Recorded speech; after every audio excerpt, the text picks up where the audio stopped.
দক্ষিণ এশিয়ার ভূ রাজনীতি যখন ভারত বিদ্বেষে সরগরম, তখন নতুন করে নিজেদের নিরাপত্তা বাড়াতে আরও একবার নড়ে চড়ে বসছে নয়াদিল্লি।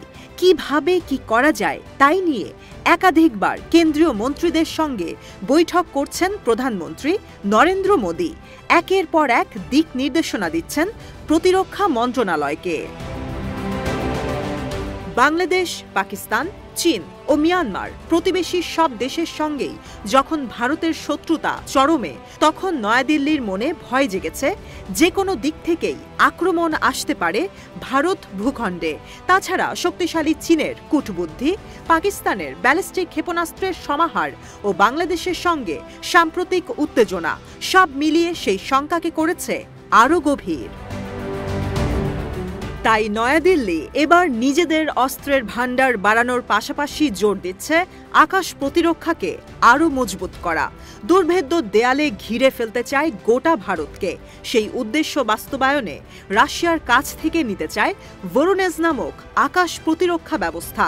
এ নিয়ে নয়াদিল্লির মস্কোর সঙ্গে চূড়ান্ত কথা চলছে বলে খবর প্রকাশ করেছে ভারতীয় সংবাদ মাধ্যম আনন্দবাজার পত্রিকা। খবরে বলা হয়, দূরপাল্লার ক্ষেপণাস্ত্র ঠেকাতে রাশিয়া থেকে ভোরোনেজ ডিফেন্স সিস্টেম কিনতে যাচ্ছে ভারত। এতে খরচ হবে $400 কোটি। সবকিছু ঠিক থাকলে শীঘ্রই এই চুক্তিতে সই করতে যাচ্ছেন নরেন্দ্র মোদী। গত 10 ডিসেম্বর 3 দিনের রুশ সফরে যান ভারতের প্রতিরক্ষা মন্ত্রী রাজনাথ সিং। রুশ প্রেসিডেন্ট ভ্লাদিমির পুতিনের সঙ্গে দেখা করেন তিনি। দুজনের মধ্যে লম্বা সময় ধরে চলে বৈঠক। আর তারপরই ভোরোনেজ রাডার ব্যবস্থা কেনার ব্যাপারে নয়াদিল্লির আগ্রহের কথা প্রকাশ্যে আসে। রাশিয়ার সংবাদ সংস্থাগুলির দাবি, ভোরোনেজ রাডার 8000 কিলোমিটারের ভেতরে থাকা 500-র বেশি বস্তুকে একসঙ্গে শনাক্ত করতে পারে।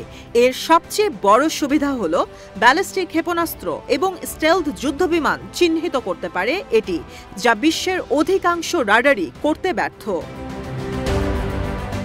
ভারতের সাবেক এয়ার মার্শাল অনিল খোসলা বলেছেন, দক্ষিণ এশিয়ায় আমাদের নিরাপত্তার চ্যালেঞ্জ দিন দিন বাড়ছে। এর কারণ শত্রুপক্ষের হাতে দূরপাল্লার ক্ষেপণাস্ত্র রয়েছে। কৌশলগত দিক থেকে গুরুত্বপূর্ণ শহর বা এলাকাকে নিশানা করে সেগুলি মোতায়েন করছে তারা।